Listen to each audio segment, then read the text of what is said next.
মৃত ব্যক্তির উদ্দেশ্যে বা কল্যাণের জন্য ইফতারের আয়োজন করা বিদআত, হারাম। মৃত ব্যক্তির করলে কারণ কি? এগুলো বিদআত, কোনো কারণ নাই। মৃত ব্যক্তির জন্য মুখে দোয়া, মৃত ব্যক্তির জন্য পানির ব্যবস্থা করা, অসহায় পরিবারের টিউবওয়েল বসিয়ে দেওয়া। সব শ্রেণীর থাক, মসজিদে দেওয়া যাবে না মৃত ব্যক্তির নাম। মৃত ব্যক্তির জন্য কাপড় চোপড় দিতে হবে। মেয়েদের ঈদের নামাজে যেতে পারে না, তারা বাড়িতে মেয়েরা ঈদের নামাজে যেতেই হবে। 5 ওয়াক্ত বাড়িতে ভালো, জুমা মসজিদে যাওয়া ভালো, ঈদের মাঠে যেতে বাধ্য। মহিলাদেরকে ঈদের মাঠে যেতেই হবে।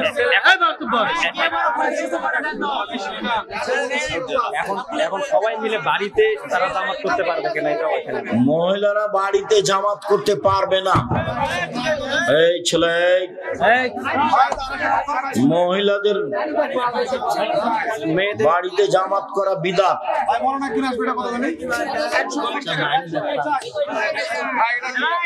দুজন পুরুষ কি এক বিছানায় ঘুমাতে পারবে? দুইজন পুরুষ এক বিছানায় ঘুমাতে পারবে না।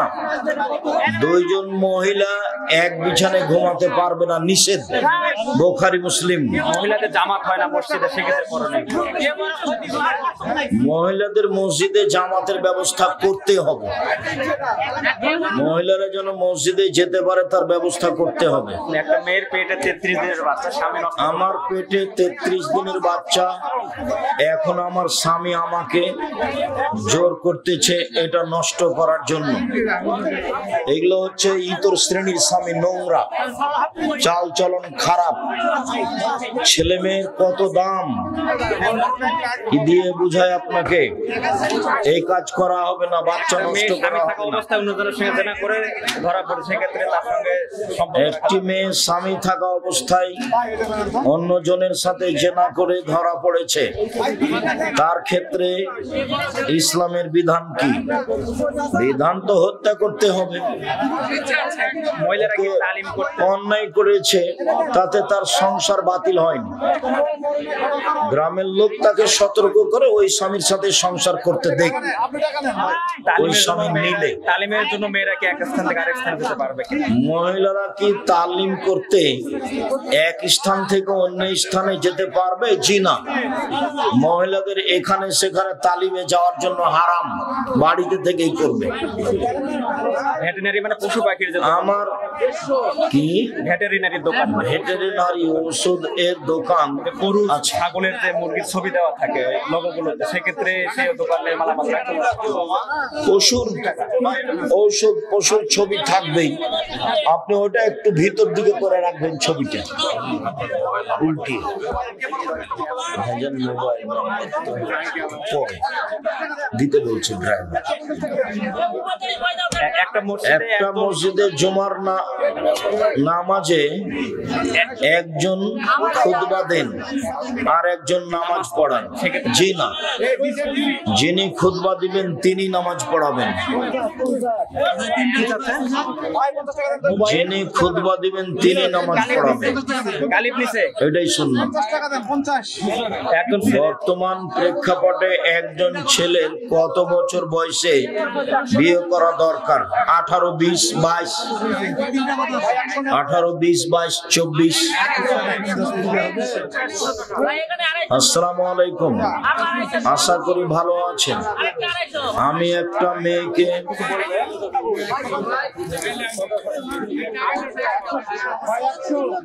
নাপিতের কাজ করা হারাম, সেক্ষেত্রে যারা যায় তাদের কি হবে? ওই নাপিতের কাজ,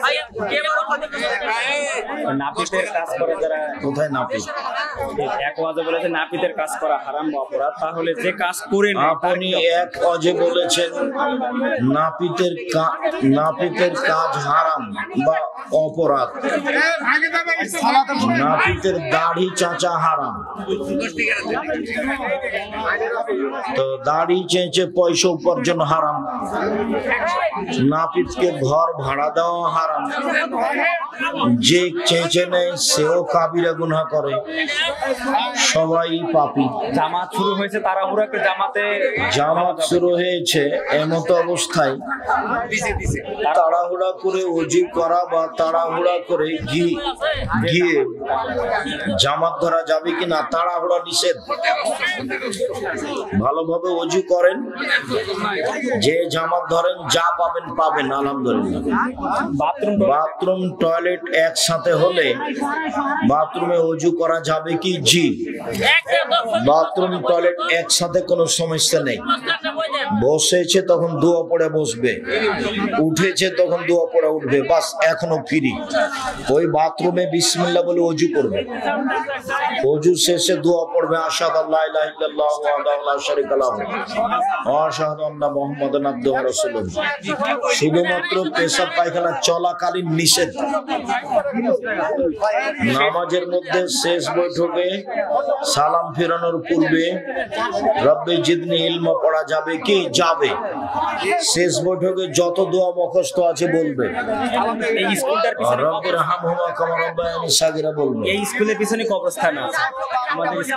আমাদের হাই স্কুলের ঠিক পিছনেই কবরস্থান। তো অনেক সময় স্কুল এ গান বাজনা হয়, এমত অবস্থায় কবরবাসীর কি কোনো ক্ষতি হবে? জি না। গান বাজনা করে যারা, তারা কাবিরা গুনাহ করে। মানসা করছে, মানসাটা পূরণ করা পারেন, এখন কি করতে পারবে কি? একটা লোক মানত মেনেছিল, পূরণ করতে পারছে না, তাহলে 10 জন মিসকিনকে 1.25 কেজি করে চাউল দিবে, তাহলে মুক্ত হয়ে যাবে।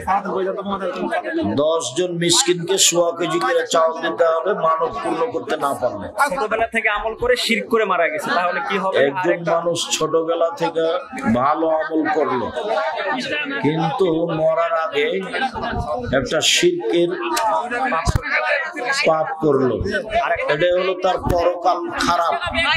শিরক করে মারা গেলে জাহান্নাম।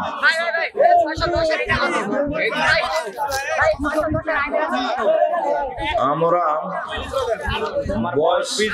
বয়স 20, আমি বিবাহ করতে চাই, কিন্তু আমার পরিবার থেকে দিতে চায় না।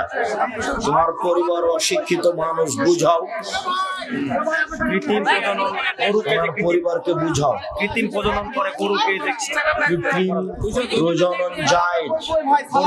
গরু ছাগলের উপরে কোরআন হাদিসের বিধান নেই। গরু ছাগল যেমন হাঁসের ডিম মুরগি দিয়ে উঠানো যায়, তেমনি গরু ছাগলের কৃত্রিম পদ্ধতিতে প্রজনন করা যায়, কোনো সমস্যা নেই, কেননা ওদের উপরে কোরআন হাদিস চালু নয়। বন্ধু নামাজ পড়ে না, সেক্ষেত্রে গুনাহ হবে কিনা? বন্ধু যদি নামাজ না পড়ে, গুনাহে লিপ্ত থাকে, তুমি বলতে থাকো, তাহলে তুমি বেঁচে যাবে। আমাদের পাড়া প্রতিবেশীদের সাথে সম্পর্ক শুক্রবার মতো তারা যাতায়াতের জন্য রাস্তা দিতে চায় না। এই সম্পর্কে কিছু যদি বলতেন। রাস্তা দিতেই হবে, সম্পর্ক বহাল রাখতে হবে, রাস্তা বন্ধ করা হারাম। আসসালামু আলাইকুম সাহেব, আমার বাবা মারা গিয়েছেন, আমি আমার বাবার জন্য কিভাবে দোয়া করলে তিনি বেশি উপকৃত হবেন? তুমি কবরস্থানে অথবা বাড়িতে হাত তুলে আগে দোয়া ইউনুস পড়বা, তারপরে দুরূদ, তারপরে যদি জানাজার দোয়া মুখস্থ রেখে বলবে, না হলে এমনি বলবে আল্লাহ তুমি আমার বাপকে মাফ করো। এ হলো প্রথম। আর দ্বিতীয় হলো দান করবে তোমার আব্বার নামে, টিউবওয়েল বসিয়ে দিবে অসহায় পরিবারে, বা তোমাদের গ্রামের অসহায় মহিলা পুরুষকে কাপড় দিবা, আর না হলে বেসরকারি কওমি মাদ্রাসা। কম্পিউটারে ছবি আঁকে বা মোবাইলে, আমি জানতে চাই কম্পিউটারের কার্টুন এর ছবি আঁকা হারাম?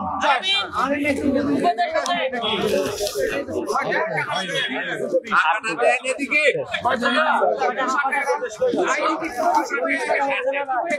ফরজ নামাজ ভুলে গেলে সহ দিতে হবে কি? অবশ্যই ফরজ নামাজ ভুলে গেছেনি যখন মনে পড়বে তখন পড়তে হবে। আবার সহশেষ দেখবে ফরজ নামাজ পড়তে ভুলে গেছেন, যখন মনে পড়বে তখনই পড়তে হবে। রুকুতে সিজদার জায়গায় দৃষ্টি থাকবে, আর আত্তাহিয়াতের সময় আঙ্গুলের উপরে অবিরাম নড়বে। আসসালামু আলাইকুম, আমার বাবা মারা গিয়েছেন, আমি আমার বাবার জন্য কিভাবে দোয়া করব? শুকরিয়া, জাযাকুমুল্লাহ খায়র। আল্লাহ তুমি আমাদের কবুল করো, আমাদের কবর শাস্তি মাফ করো। তোমার দরবারে জোরালো দাবি দেওয়া দোয়া রেখে আজকের আলোচনা এখানেই শেষ করলাম। সুবহানাকা আল্লাহুম্মা ওয়া বিহামদিকা আশহাদু আল্লা ইলাহা ইল্লা আনতা আস্তাগফিরুকা ওয়া আতুবু ইলাইক। আসসালামু আলাইকুম ওয়া রাহমাতুল্লাহ। জুলাইখা সব দরজা বন্ধ করে দিয়ে ইউসুফকে বলল, ফিরে জেনায় লিপ্ত হন। ইউসুফ বলল, মাআযাল্লাহ, আমি আল্লাহর কাছে বাঁচতে চাই। বলো কি তুমি? তোমার স্বামী আমার মালিক, আমাকে ভালো থাকতে দিয়েছে, আমাকে ভালো খেতে দিয়েছে, তোমার সাথে অন্যায় করবো মানে? বলো কি তুমি? তোমার স্বামী আমার মালিক, আমাকে ভালো থাকতে দিয়েছেন, আমাকে ভালো খেতে দিয়েছেন। আরে আমি তো বাজারে বিক্রি হয়েছি, আরে আমার ভাইয়েরা তো আমাকে ইদারাই ফেলে দিয়েছে, আমি তো রাস্তাঘাটে পড়েছিলাম, তোমার স্বামী কিনে নিয়ে এসে আমাকে রাজকীয় ভাবে খেতে দিয়েছে, রাজকীয় ভাবে থাকতে দিয়েছে। এখন আমি বুঝতে পারছি আমি বড় লোকের ছেলে, বড় লোক, আমি ইয়াকুব আলাইহিস সালামের ছেলে ইউসুফ। এখন বুঝতে পারছি আমার মান সম্মান, এই দেশের সরকার আমাকে লালন পালন করে তার বউয়ের হাতে, আর সেই মহিলা তুমি, তোমার সাথে অন্যায় করব মানে এটা কখনো হতে পারে না। এই অন্যায় করতে পারি না, আমি তার অন্যায় করতে পারি না। জোর করে যখন জেনা করতে গেল তখন তিনি ঘর থেকে বের হলেন দৌড় দিয়ে, সামনে আগে আগে বের হলেন ইউসুফ, পিছু পিছু বের হলো জুলাইখা, সামনে ছিল জুলাইখার স্বামী, একসাথে তিনজন। জুলাইখা বলল, এই দেখেন এই ছেলেকে বাড়িতে রেখেছেন যে আপনার স্ত্রীর সাথে অন্যায় করতে চাই। আরে আপনি কি বলবেন? আমি জুলাইখা বলছি একে যথাযথ পিটন দিতে হবে, নইলে জেলখানায় বন্দি করতে হবে। 12 বছর জেল হলো। কতদিন? 12 বছর। 12 বছর পরে সরকারি লোক ডাকতে আসলো, আপনাকে সরকার ডেকে পাঠিয়েছে। এইসব বললেন যে না, অসম্ভব হতে পারে না, জুলাইখাকে জাতির সামনে ঘোষণা দিতে হবে অন্যায় আমি করেছি, এইসব করেনি। আমি জুলাইখার স্বামীর অবর্তমানে জুলাইখার সাথে অন্যায় করিনি, এটা জুলাইখাকে জাতির সামনে ঘোষণা দিতে হবে। আমাদের নবী মুহাম্মদ সাল্লাল্লাহু আলাইহি ওয়াসাল্লাম বলছেন, আমার চেয়ে ইউসুফের ধৈর্য অনেক বেশি, আমার চেয়ে ইউসুফের ধৈর্য অনেক বেশি। আমি মুহাম্মদ সাল্লাল্লাহু আলাইহি ওয়াসাল্লাম যদি 12 বছর জেলে থাকতাম, সরকারের লোক যদি আমাকে ডাকতে আসতো, তাহলে আমি বলতাম চলো চলো চলো চলো, এই কথা বলতাম আমি। অবাক মানুষ, 12 বছর জেলে থাকার পরে বলছে অসম্ভব, আমি জেল থেকে বের হবো না, জুলাইখাকে জাতির সামনে ঘোষণা দিতে হবে আমি অন্যায় করেছি, ইউসুফ করেনি। যতদিন পর্যন্ত জুলাইখা জাতির সামনে ঘোষণা না দিবে ততদিন পর্যন্ত ইউসুফ জেল থেকে বের হবে না। তাই হলো, তারপরে তিনি বের হলেন। সম্মানিত দিনী ভাই বোন, দ্বিতীয় কথা হলো এই যে বৃহস্পতিবার, সোমবার, সামনে বৃহস্পতিবার, শুক্রবার রূপগঞ্জ, নারায়ণগঞ্জ, ঢাকায় সম্মেলন। আপনার উপরে আমার অনেক ভালোবাসা, আমাকে তো ডেকে নিয়ে এসছেন, আপনি যান কিনা দেখি। পাকিস্তান থেকে আছেন আলোচক এহসান এলাহি জহিরের ছেলে ইবতেসাম এলাহি জহির, আরও আছে ইন্ডিয়া থেকে আছে কয়েকজন, নেপাল থেকে আছে কয়েকজন, বাংলাদেশ থেকে আছে কয়েকজন। 100 বিঘা জমির উপরে প্রতিষ্ঠান, এটা আপনার প্রতিষ্ঠান, আপনাকে যেতে হবে। দেশের সর্ববৃহৎ প্রতিষ্ঠান জামিয়া সালাফিয়া, রূপগঞ্জ, নারায়ণগঞ্জ, ঢাকা, অবশ্যই যাবেন, ইনশাল্লাহ যাবেন। সৌদি আরব থেকে কিছু আলোচক আছে, সৌদি আরব থেকে আলোচক আছে, হ্যাঁ সৌদি আরব থেকে আছে, সৌদি আরব থেকে আছে, পাকিস্তান থেকে আছে, ভারত থেকে আছে, নেপাল থেকে আছে, বাংলাদেশ থেকে আছে, বহু 4টা দেশ থেকে আছে। আর আজকের জন্য আল ইতিসাম পত্রিকার সাথে একটা পত্রিকা ফ্রি আছে, সব বইয়ের সাথে একটা পত্রিকা ফ্রি দিবে, সেই পত্রিকা নিয়ে আসা হয়েছে। 50টা প্রশ্নের উত্তর আছে। আর এখন আব্দুল্লাহ সম্পাদকীয় লিখে, যেটা আপনিও চান, যেটা আমিও চাই। আব্দুল্লাহ এখন সম্পাদকীয় লিখে, অতীব গুরুত্বপূর্ণ সম্পাদকীয়। যাওয়ার পূর্বে যত বই আছে সদাচরণের উপর বই আছে, আর আমি এই সময়তে এসে নামাজের উপরে একটা বই লিখলাম, সলাতের উপরে। আমি চেষ্টা করেছি সবচেয়ে ভালো করার, মানুষ হিসেবে যতদূর আমার সম্ভব হয়েছে। আমার দিনী ভাই বোন সকলকে আমি বইগুলো সংগ্রহ করার জন্য অনুরোধ জানাচ্ছি। আর কেন হবো অবরোধবাসিনী দেখেন বেগরকের ব্যাপারে। আর শিক্ষা বনাম জাহেলিয়াত, আপাতত ক্লাস 10 পর্যন্ত শিক্ষা নাকচ করা হয়েছে। সবাকেই আদর্শ পরিবার, আদর্শ নারী, তারপর শিক্ষা বনাম জাহেলিয়াত, আলী ইতিসাম পত্রিকা, আব্দুল্লাহর বই যদি থাকে মিন্নাতুল বারি বা ফিলিস্তিন, বইগুলি সংগ্রহ করার জন্য অনুরোধ জানাচ্ছি। আল্লাহ আমাদের যারা মারা গেছে তুমি তাদের কবরের শাস্তি মাফ করো। আমরা যারা অসুস্থ তুমি তাদের আরোগ্য দান করো। আমরা যারা বেঁচে আছি তুমি তাদেরকে তোমার রাসূলের পদ্ধতি অনুযায়ী চলার তৌফিক দান করো। তুমি আমাদের এই দেশে শান্তি দাও, নিরাপত্তা দাও, যাতে করে আমরা পরিবার নিয়ে শান্তিতে নিরাপদে থাকতে পারি। এমন লোক দাও যাদের অধীনে আমাদের জীবিকা নির্বাহ সহজ হবে, এরকম তুমি ব্যবস্থা করে দাও। তোমার দরবারে জোরালো দাবি রেখে সবাইকে নফল শ্যাম পালনের আন্তরিকভাবে অনুরোধ জানিয়ে বইগুলি সবাইকে সংগ্রহ করতে বলছি। কেউ খালি যাবেন না, অন্তত পত্রিকা নিয়ে যাবেন। পত্রিকা একটা ফ্রি আছে, উপদেশ বই আছে।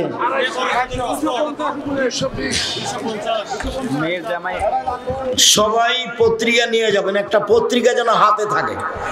যে বই নেবেন একটা পত্রিকা ফ্রি আছে।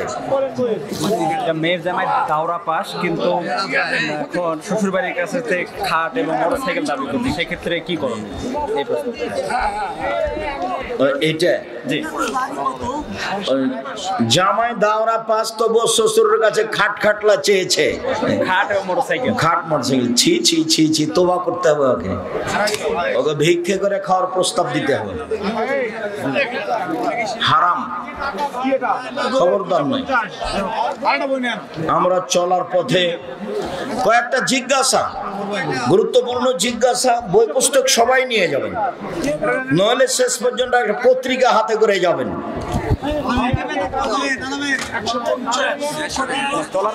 আমরা চলার পথে শুধু মাথা ঝোঁকায়, সালাম মাথা ঝুঁকে হবে না, মুখে উত্তর দিতে হবে।